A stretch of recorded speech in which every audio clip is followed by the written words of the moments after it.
Hello दोस्तों मैंने अभी अभी डिज्नी प्लस हॉटस्टार पे मिस परफेक्ट नाम का एक नया तेलुगु शो हिंदी में देखकर कंप्लीट किया है। सीजन 1 में टोटल 8 एपिसोड एंड प्रत्येक एपिसोड लगभग 22-23 मिनट के आसपास का एंड ये शो सीजन 1 में कंक्लूड कर दिया गया है। एटलीस्ट मुझे तो नहीं लगता कि सीजन 2 इस शो का आना चाहिए या कुछ भी सीजन 2 के लिए यहाँ पर बचा है। तो भाई मैं यूँ कहूँगा कि मतलब मैं इतनी देर से इस शो को देखता जा रहा हूँ लेकिन भाई मुझे ये समझ में नहीं आ रहा कि ऐसा भी हो सकता है।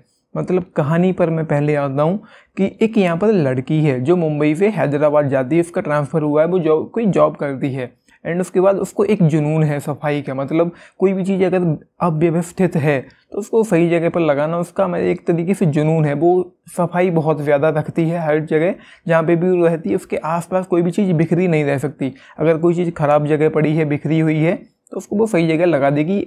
एंड तो ये है कि उसके बाद वो जाती है हैदराबाद, लॉकडाउन लग जाता है, मोदी ये अनाउंस करते हैं कि 21 दिन का लॉकडाउन है एंड उसके बाद सब लोग अपने अपने घर में बंद हैं।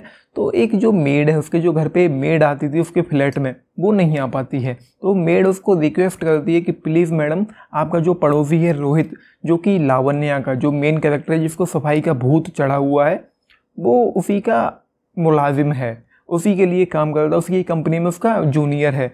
वही वो रोहित के घर पे जाती है ये बताने के लिए कि आज तुम्हारी जो मेड है वो नहीं आएगी, लेकिन वो कुछ गलत समझ लेता है। तो लावण्या जब देखती है कि अब उसकी मुलाजिम के घर में जब चीज़ें सारी बिखरी हुई हैं तो उसको सही करती है। एंड उसके बाद एक दिन तो हो गया, चलो ठीक है हो गया, लेकिन हर रोज़ यही चल रहा है। वो हर रोज़ सुबह एक टाइम पकड़ती है, हर रोज़ सुबह पहुँच जाती है सफाई करने के लिए घर पर। एक दिन तो हो सकता है, लेकिन हर रोज़ ऐसा कैसे हो सकता है कि मतलब सफाई का इतना कौन सा जुनून है कि अपना तो छोड़ो दूसरे का घर साफ करने जा रही है।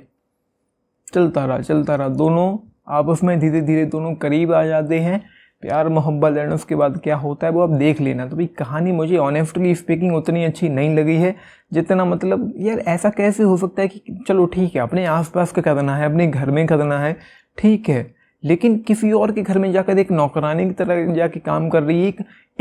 एक मतलब बॉस अपने जूनियर के यहाँ काम कर रही है, हालांकि नहीं पता था कि वो जूनियर है और ये बॉस है, लेकिन फिर भी यार नौकरानी की तरह कोई एक बॉस कोई काम कर सकता है क्या? ऐसा मैं सोच रहा हूँ कि ऐसा हो सकता है, ऐसा मुमकिन है, ऐसा पॉसिबल है क्या?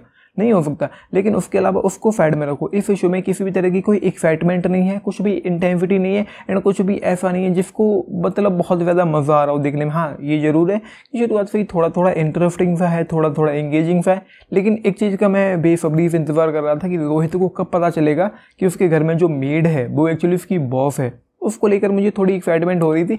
एंड फाइनल एपिसोड में जब पता चला कि क्या हो रहा है, कैसे हो रहा है, तो वहाँ पर एक इमोशन था, एक फील था एंड वहाँ पर मुझे लगा कि हाँ अब ये शो में कुछ अच्छा हुआ है कुछ देर के लिए। लेकिन उससे पहले तक तो जो 7 एपिसोड थे बिल्कुल बस चलते जा रहे हैं, कोई बिल्कुल ठंडे हैं, कोई एक्साइटमेंट नहीं है, कोई इंटेंसिटी नहीं, कुछ भी ऐसा नहीं है तड़कता भड़कता हो या कोई राइटिंग के नाम पर कुछ बहुत तगड़ा हो या एक्साइटमेंट हो या मतलब पोटेंशियल हो या ट्रीटमेंट हो या कुछ स्क्रीन प्ले बहुत इंगेजिंग हो, एटलीस्ट ड्रामा बहुत ज़्यादा इंगेजिंग हो या कुछ भी बहुत इंगेजिंग हो।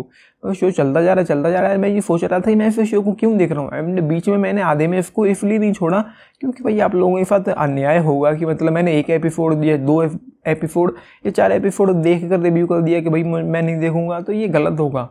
तो मजबूरी में मैंने बस ज़बरदस्ती इसको एंड तक घसीटा है किसी तरह से। हालांकि ये जरूर है कि मैंने पूरी ईमानदारी के साथ देखा है, मैंने डबल टैप करके कहीं पे भी कुछ भी नहीं किया, ईमानदारी से देखा है, लेकिन भाई मज़ा नहीं आया। फाइनल एपिसोड जो था वो थोड़ा बहुत ठीक ठाक था, वहाँ पर आंसू वगैरह बहते हैं, थोड़ा इमोशनल टाइप की चीज़ें हो जाती हैं, थोड़ा फील होता है, तो वहाँ पर एक्टिंग भी अच्छी लगती है। जो वो लड़की है लावण्या, उसका नाम असली लावण्या त्रिपाठी है अगर मैं गलत नहीं, तो परफॉर्मेंस लगभग मुझे ठीक ठाक लगी। फाइनल एपिसोड में अच्छी लगी, लेकिन उससे पहले तक तो बस सब कुछ ठीक ठाक ही यहाँ पर था। तो भाई मेरी नज़र में ये एक बिलो एवरेज शो है जिसमें कोई लॉजिक नहीं है, कोई सेंस नहीं है। मतलब कैसे हो सकता है अगर कोई बेरोजगार हो तो उस चीज़ें समझ में आती कि अनपढ़ है, गंवार है, बेरोजगार, उसके पास कोई ऑप्शन नहीं है तो सफाई वगैरह घर की सफाई करना शुरू कर दे। लेकिन एक हेड है, एक HR है एक कंपनी में एंड वो बॉस है एंड उसके बाद वो जाके इस तरीके की चीज़ें करती है, ऐसा कौन सा जुनून है भाई? तो ये मेरे थोड़े समझ पे परे है। बाकी तो बस ये फ्री बैठे हो देखने के लिए कुछ भी नहीं है तो भाई टीवी पे लगाओ देख डालो। बाकी फैमिली के साथ चाहें तो ऑफकोर्स देख सकते हैं।